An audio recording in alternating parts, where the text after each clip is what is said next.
Mais um vídeo, continuação, terceiro vídeo, sobre o antagonismo entre o espiritismo e o cristianismo. São água e óleo, não se mistura.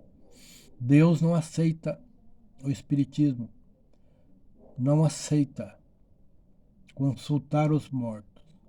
Vamos lá, está muito frio. Colossenses capítulo 2, versículo 9. Porque nele, em Jesus, habita corporalmente toda a plenitude da divindade. Então está aí, em Jesus Cristo, ele é a plenitude da divindade. Tá bom? Vamos lá. Depois vou citar os versículos sobre Deus. São João 4, capítulo 4, versículo 23.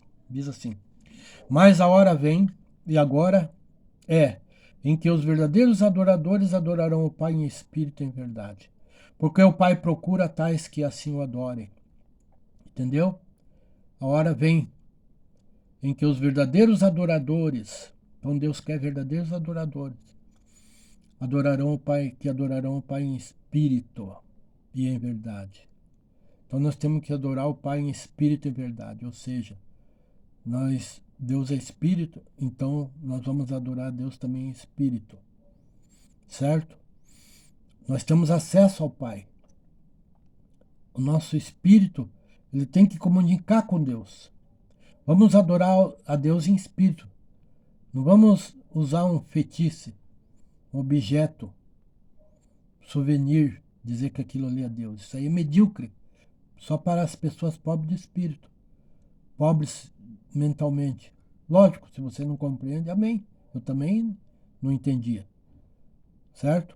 Mas no momento que estamos ouvindo esta palavra que eu estou falando aqui, já não somos mais inocentes, certo?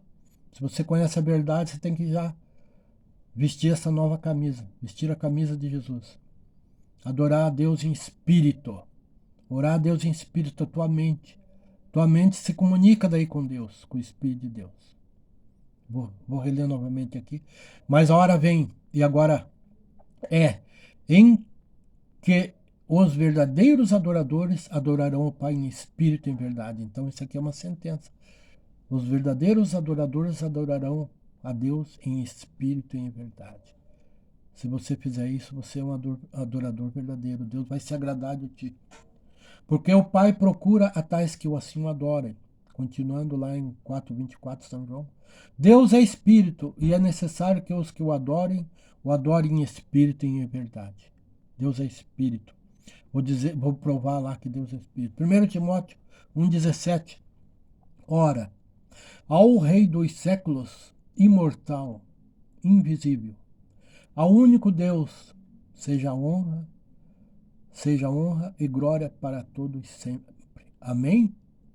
Novamente. Ora, ao Rei dos séculos, imortal, invisível, ao único Deus, seja honra e glória para todos sempre. Amém? Lá no livro de Moisés também, Deuteronômio, capítulo 6, versículo 4, diz assim: Ó Israel, o Senhor nosso Deus é o único Senhor. Ó Israel, o Senhor nosso Deus é o único Senhor. Ó Israel, nós somos israelita. Israel era o povo hebreu. Deus falou que os israelitas, o povo hebreu, seriam chamados por um outro nome. Está no livro de Isaías essa profecia. Seriam chamados por um outro nome. Esse outro nome é cristão. Após Cristo são os cristãos, o cristianismo. Então nós, cristãos, nós somos o povo israelita. Então o Senhor nosso Deus é o único Senhor. Jesus Cristo, Deus. Certo? Essa profecia estava lá no livro de Isaías. Continuando. Então os israelitas antigos, o povo hebreu, o povo de Deus, somos nós hoje. Que Jeová era Deus. Jesus é Deus. Jesus é o mesmo Deus Jeová. Na nossa era, na nossa época, vamos dizer assim, no nosso tempo, em vez de nós falar Jeová, nós falamos Jesus Cristo, Deus, Jeová. Então nós falamos Jeová, que é do Antigo Testamento, e Deus, Jesus Cristo. Pai, Filho, Espírito Santo. É um só Deus, não é três deuses. É ofício. Pai, Filho e Espírito Santo. Um só Deus, com três ofícios. O Pai, o próprio Filho, Jesus Cristo, Espírito Santo, que é Deus. E o Pai, que é Deus. Um só Deus. Não é em três pessoas. Três ofícios, não é em três pessoas, não é três deuses. Esse negócio de três deuses aí foi lá em Roma que introduziram isso aí. Com a Igreja Católica introduziu isso aí no Concílio de Nicéia, ano 325. Tá bom? Vou ler mais um versículo aqui. Deixa eu ver o tempo ali. 1 Timóteo 6,16. Aquele que possui, falando de Deus, ele só a imortalidade, e habita em luz inacessível, a quem nenhum dos homens tem visto, nem pode ver, ao qual seja honra e poder sempre eterno. Amém.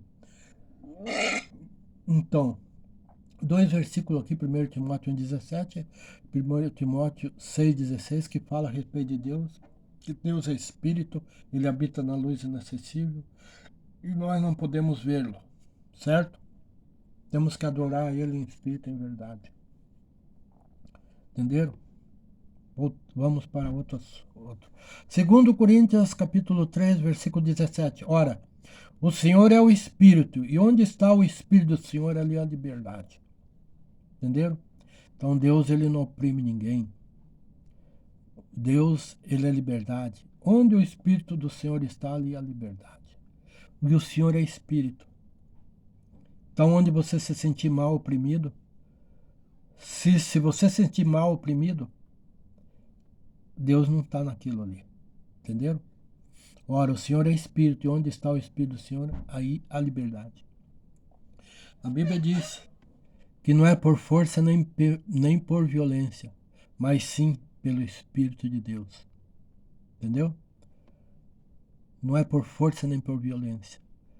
É pelo livre-arbítrio, liberdade. Lute por essa liberdade, que é o Espírito de Deus. Lute pelo livre-arbítrio. Se você lutar pelo livre-arbítrio, pela liberdade, para que haja liberdade, então ali está o Espírito do Senhor. Isso é de Deus. Pode lutar por isso aí. Pode lutar, fazer a sua luta, que Deus vai ser contigo.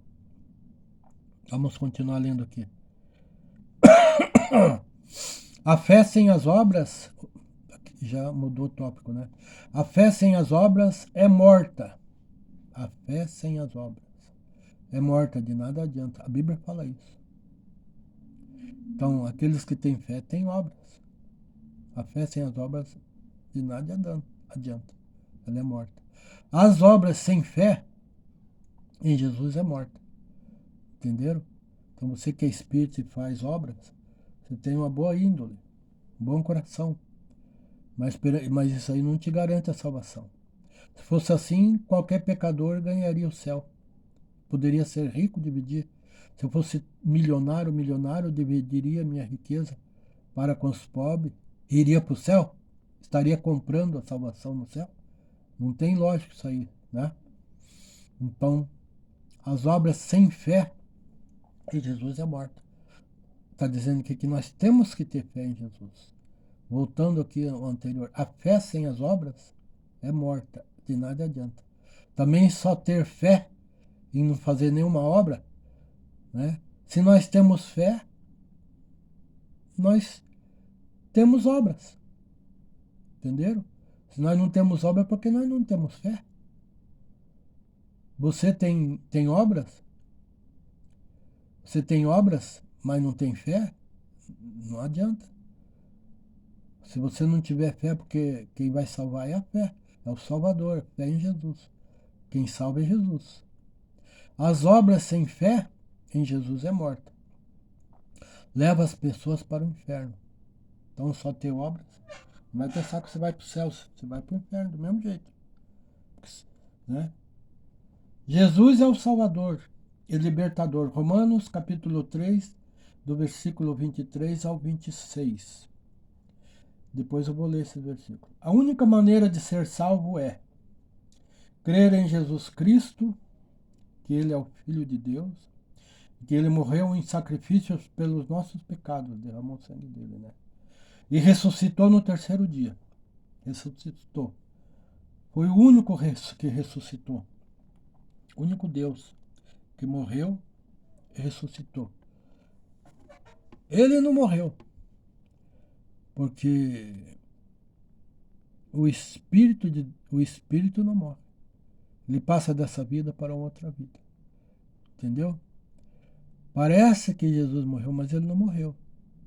Então, como nós somos muito toscos, não entendemos, nós pensamos que se nós passar dessa vida para outra vida, nós morremos.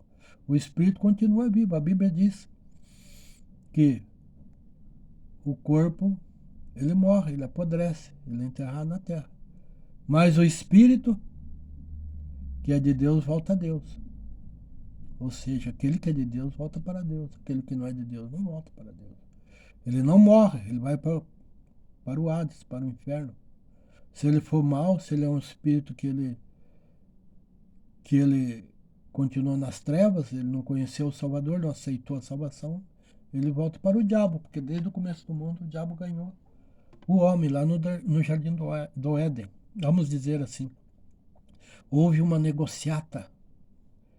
O Adão, ele negociou com Satanás. Ele, entendeu?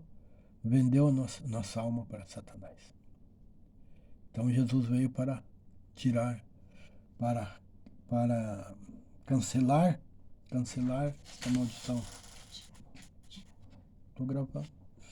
Vamos lá em Jesus. Jesus Cristo é o único Salvador e Libertador de nossas almas. Lá no livro de Atos, capítulo 4, versículo 12. Então, o Senhor Jesus Cristo, que é Deus, que é o mesmo Jeová do Antigo Testamento, ele é o único Salvador e Libertador de nossas almas. Que lá no Antigo Testamento, ele se manifestava numa coluna de fogo para o povo de Israel, lá no deserto. Uma coluna de fogo. Então, ele é o nosso libertador e salvador. Está lá em Atos dos Apóstolos, capítulo 4, versículo 12. Depois eu vou ler, tá bom? Eu vou ler agora aqui, está fora de sequência, né? Então eu vou ler outros versículos. Daí quando eu ler esses versículos que eu já citei, vocês vão se situar no assunto, tá bom? Bom, eu vou, antes de continuar aqui, eu já vou passar para outro vídeo. Vou ler os versículos em outro vídeo, no próximo vídeo. Parece que é o 4, vídeo 4.